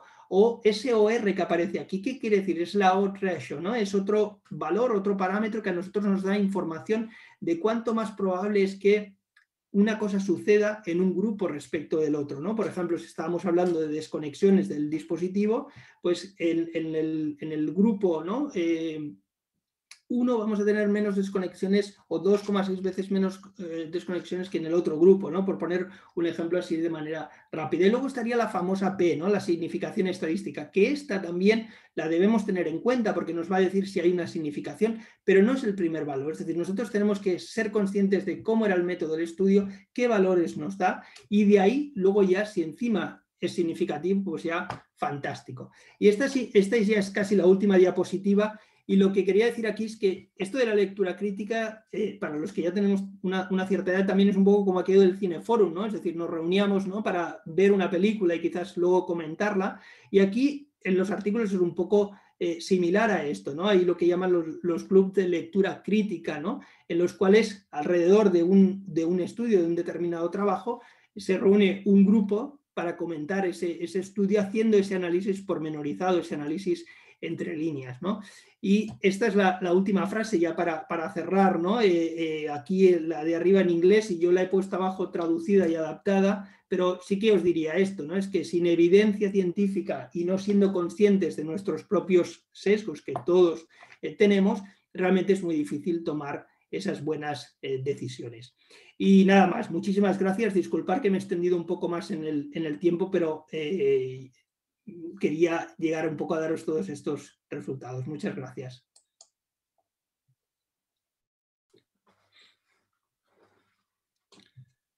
Joaquín, discúlpame porque me he extendido. Muchas gracias, Josep María, por esta magnífica exposición y por los puntos clave en la evaluación de la evidencia que sin duda alguna va a repercutir en mecanismos y en herramientas para mejorar la evaluación que hacemos de los estudios que tenemos en el día a día, ¿no?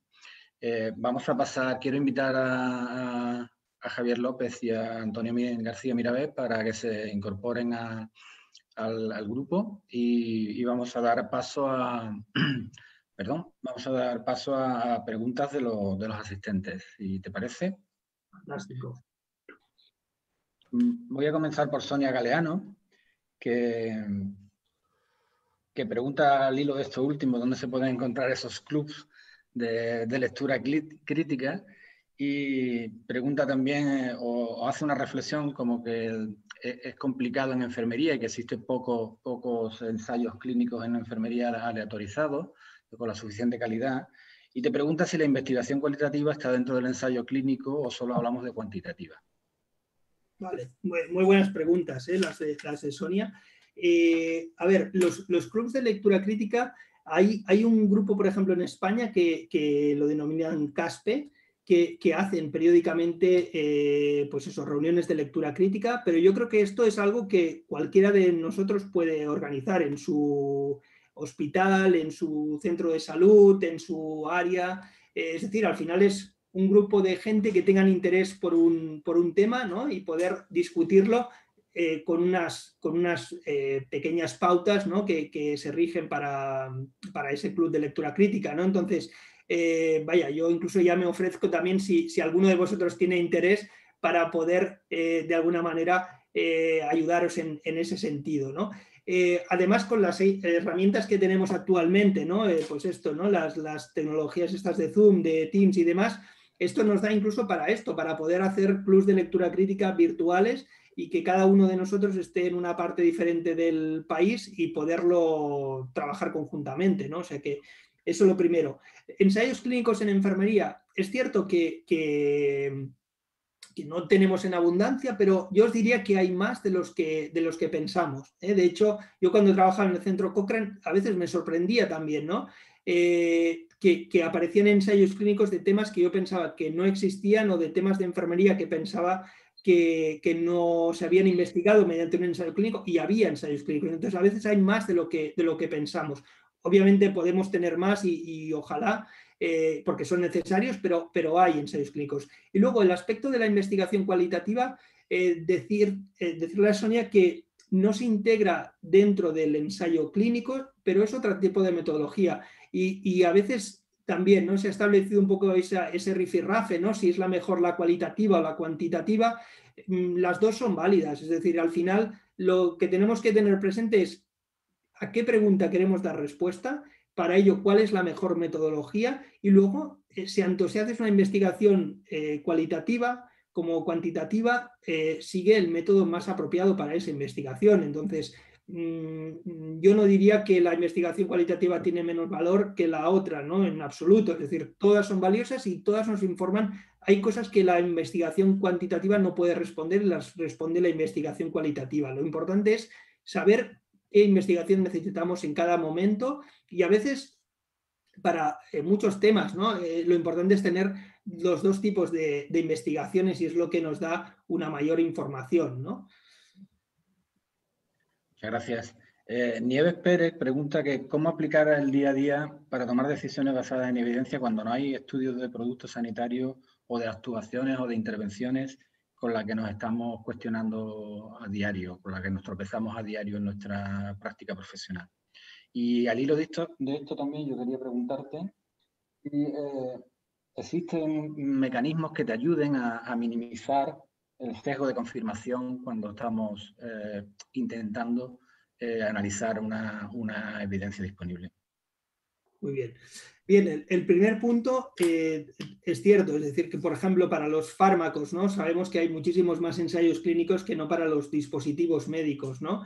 Pero yo os diría que siempre es importante buscar. Si luego al final acabamos viendo que no, es importante. Y si no es posible tener ensayos clínicos, veamos qué estudios es posible tener, ¿sí? Porque a veces un estudio observacional pero bien realizado también es muy informativo, es decir, también nos va a dar una información valiosa. Entonces hay que ver exactamente qué información hay para cada cosa.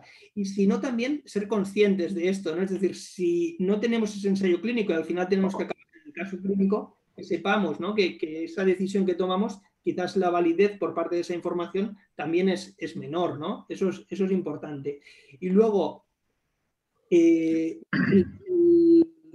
también es verdad que los estudios con dispositivos médicos cada vez van a ir a más, ¿no? Como sabéis, bueno, vosotros muchísimo mejor que yo, ¿no? Que la legislación ha cambiado. los requerimientos para los dispositivos médicos están aumentando y por lo tanto la investigación en ese sentido va a ir cada vez a más, ya no solo desde el punto de vista de los ensayos clínicos, sino también de estudios observacionales amplios y que son muy valiosos, ¿no? Para saber exactamente cómo el producto está funcionando en la práctica clínica. Y disculpa, Joaquín, me despisté en la pregunta que tú me hiciste.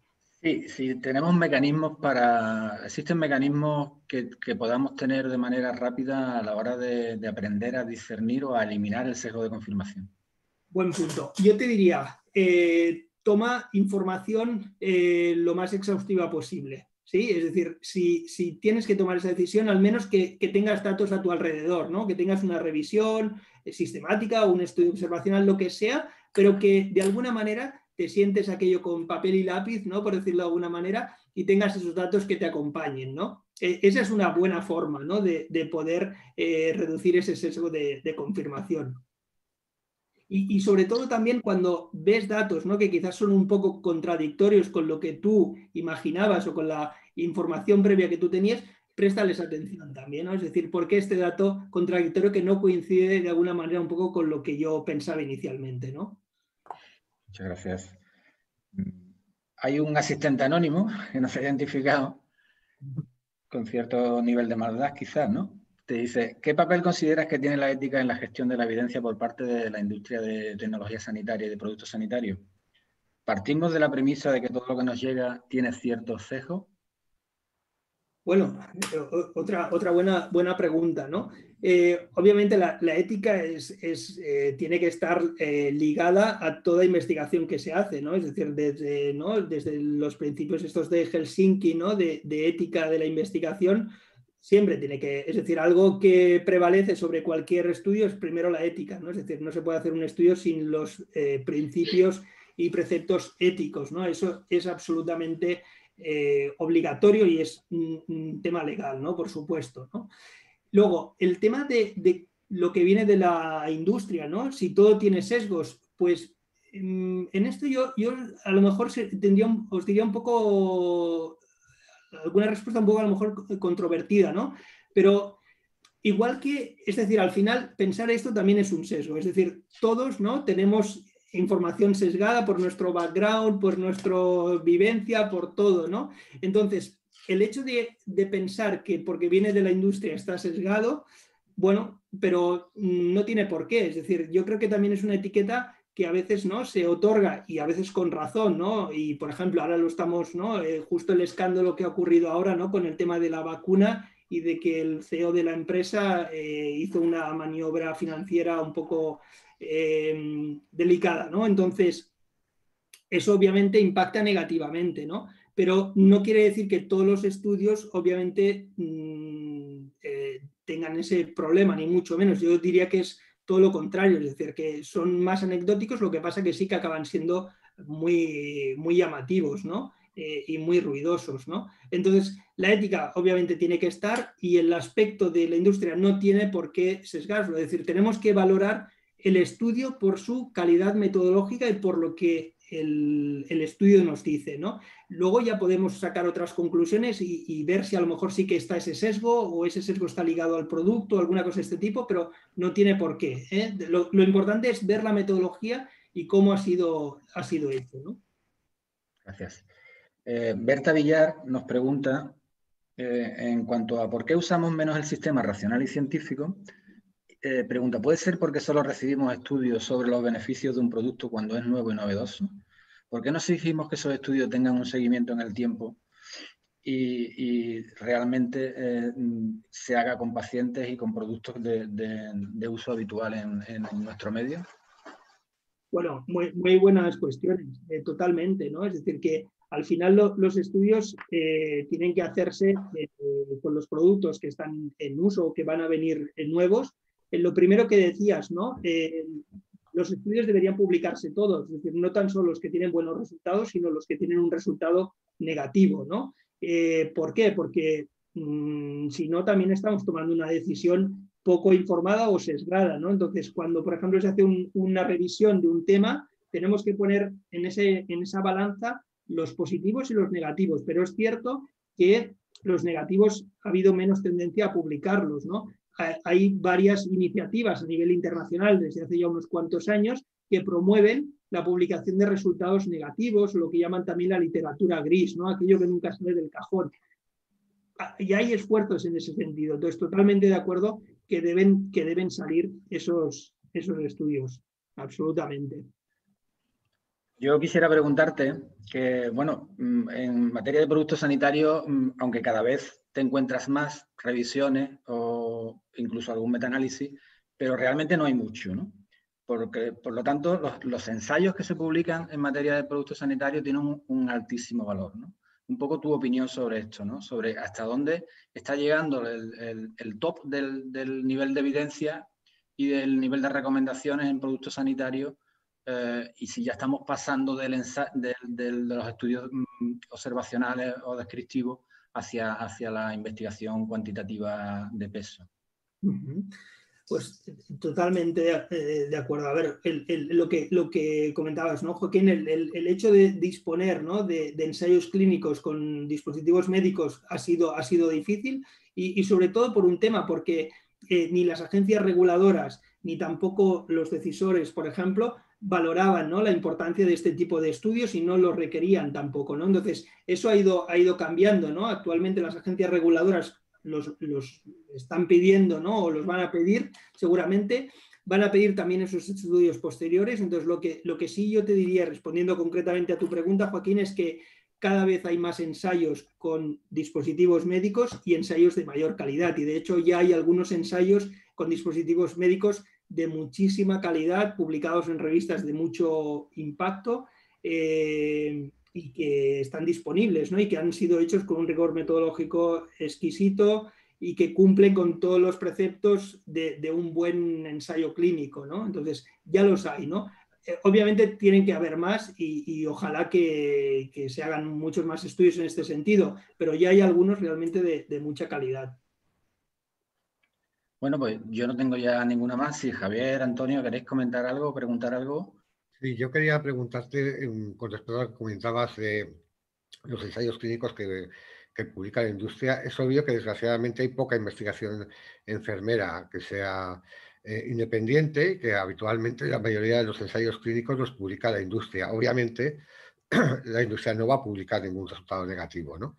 Lo cierto es que cuando también a veces se argumenta eso que tú decías, de que las administraciones sanitarias no solicitamos estudios a la hora de valorar, por ejemplo, en un expediente de compra, lo cierto es que precisamente porque no tenemos estudios comparativos y porque muchas veces los estudios que presenta la industria son o bien porque son tamaños muestrales muy pequeños o bien porque presentan como variables finales lo que en realidad son variables intermedias del estudio, ¿no? Que obviamente, a ver, entiendo que ellos publiquen ese dato porque les favorece el resultado del trabajo, pero que a nosotros tampoco nos anima a solicitar de forma habitual estudios a la hora de adjudicar. Claro, lo ideal sería poder adjudicar los expedientes de compra a quien mejor evidencia científica tenga, pero hoy por hoy, independientemente de la formación que pueda tener la enfermería, lo cierto es que hay poca investigación independiente que permita dar luz sobre esos estudios grises que tú dices y que la industria obviamente no publica, ¿no? Y eso creo que es un tema importante a la hora de poder decantarnos por solicitar nuestros expedientes de compra la evidencia científica disponible, ¿no? Claro, no, muy buena reflexión en este sentido, Francisco Javier.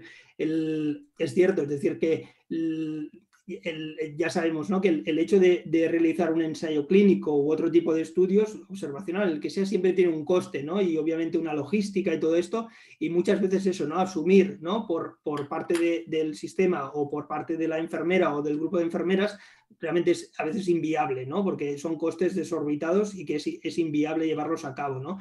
En ese sentido, yo también diría que es importante, ¿no?, esa investigación independiente y lo que tú decías, ¿no?, el hecho de tomar variables de resultado que no sean intermedias y que sean finales, ¿no? Y eso es un punto importante. Y en eso mismo te diría, y que sean importantes para los pacientes, ¿no?, que al final realmente sean variables relevantes, ¿no?, que a veces se toman unas variables pues son muy intermedias, que tú lo has dicho muy bien, Javier, y dices, bueno, esto realmente el impacto, ¿no?, o ese valor que anteriormente hablábamos, ¿cuál es, ¿no?, de esto? Entonces, totalmente de acuerdo. Y en ese sentido de la investigación independiente, yo también diría esto, es decir, la investigación que viene de la industria, yo tampoco la pondría en cuarentena, al menos haría una lectura crítica. Después de esa lectura crítica, a partir de ahí, obviamente, decidir, ¿no?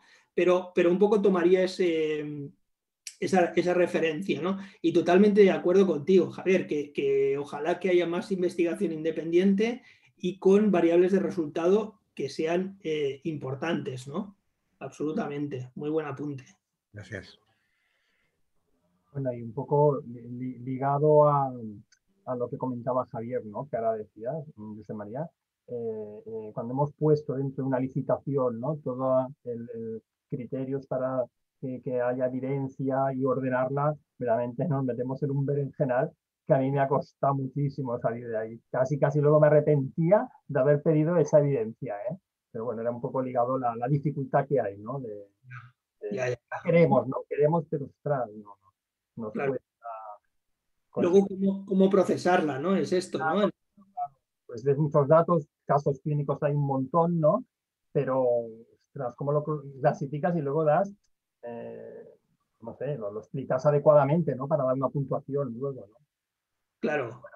No, totalmente. No es fácil, es decir, cómo eso, ¿no? Cómo eso lo trasladas, ¿no? Luego y procesas, ¿no? Todo ese volumen de información que hay, ¿no? Cuando además vosotros tenéis cantidad y cantidad de expedientes, ¿no? Al final es eso, a veces no tienes los recursos ni el tiempo para poder analizarlo, ¿no? Yo creo que en ese sentido también están apareciendo algunas herramientas electrónicas y así, que ayudan un poco a procesar esa información, ¿no? Es decir, por ejemplo, de manera automática te extraen algunos resultados y te los integran todos de forma automática, cosas así que te ayudan a ese procesamiento de esa información tan grande, ¿no? Y yo también creo que probablemente hay una línea de trabajo interesante en ese sentido, ¿no? Desde vuestra posición de cómo poder incorporar esa evidencia de una manera también que sea viable, ¿no? Lo que tú decías, ¿no, Antonio? Que no sea que, claro, te encuentras con ese volumen de información y dices, ¿ahora qué hago yo con esto? Y para qué maldita, ¿no? vez he pedido yo todo esto, ¿no? Porque ahora al final es algo que no puedo ni tan solo manejar, ¿no? Entonces, yo creo que en ese sentido también es una línea de trabajo interesante, ¿no? De cómo poder transformar esto, ¿no?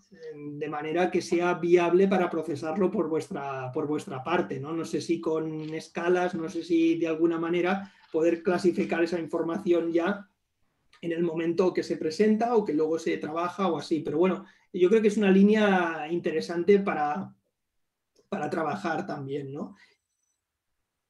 Sí, es un reto que tenemos. Bien, muchas gracias, Josep María. Agradezco muchísimo la colaboración con ANECOR y en nombre de la asociación, en nombre de la Junta Directiva, te reitero las gracias. Estamos encantados de haberte tenido aquí y espero que todo el mundo haya podido aprovechar esas claves para mejorar en nuestro día a día. Espero que no sea la última vez que podamos tener un camino conjunto contigo en alguna otra ocasión, en nuestros congresos, en otras webinars y de nuevo agradecerte tu colaboración y encantado de haberte tenido aquí. Muchas gracias. Fantástico, ¿no? Las gracias a vosotros realmente. Me habéis tratado genial, ¿no? Con esta invitación, con toda la infraestructura que disponéis, ¿no? Para poder hacer este webinar y sobre todo eso, deseo que os haya sido interesante y a todos los asistentes que les haya podido ser un poco útil y bueno, yo encantado de colaborar esto, ¿no? Con la enfermería para desarrollar más estos temas, ¿no? Es mi pasión, por decirlo de alguna manera, o sea que yo encantado. Y gracias y nada más y disculpar porque me he alargado con el tiempo. Lo siento. Gracias. Nada, gracias. Bueno, José María, yo agradecerte lógicamente tu exposición y me quedo, ¿no? Con lo que has comentado que me has hecho recordar mucho a nuestra profesión, ¿no? Que es razonamos según nuestros intereses, ¿no? Esto lo vemos continuamente en las salas de hospitalización, en todos los sitios, ¿no? Y luego el sesgo de proyección, ¿no? Que creemos que todos piensan como nosotros. Esto también es típico nuestro, ¿no? Gracias y bueno, esperamos verte por aquí otra vez. Muchas gracias. Pues nada, muchísimas gracias a Josep María, ha sido muy interesante y muy instructivo, de verdad. Gracias a Joaquín también por su labor y de verdad que muchas gracias, Joaquín, por tu trabajo. Y bueno, yo solo me queda en principio despedir a ambos y anunciaros que el próximo webinar será no el martes que viene, sino el día 1 de diciembre. Y aunque exista el COVID, hay vida más allá de ello, que es, hablaremos sobre los sistemas cerrados de transferencia de medicamentos peligrosos, que entiendo que es un problema que sigue ahí y que, bueno, ahora por la pandemia quizá lo hemos dejado aparcado, pero que conviene retomar y analizar cuáles son realmente efectivos estos sistemas. Y Antonio, no sé si quieres comentar algo. No, bueno, agradecerte de nuevo y bueno, que nos vemos el próximo martes, ¿no? Aquí en la webinar de la asociación. Se está haciendo esto ya viral, ya se está haciendo viral. Muy bien, muy bien. Sí, sí, realmente estamos muy contentos de cómo están saliendo estas sesiones y esperamos seguir acaparando vuestra atención y estamos muy agradecidos de poder contar con vuestra participación. Sin más voy a despedir esta webinar, pero sí que os pediría y os recuerdo por favor que no os desconectéis porque ahora os pasarán una encuesta de satisfacción sobre esta sesión, así que por favor no os desconectéis. Muchísimas gracias, un placer. Muchas gracias de nuevo, José María. Gracias, Joaquín. Gracias, Antonio. Y nos vemos el 1 de diciembre. Un abrazo.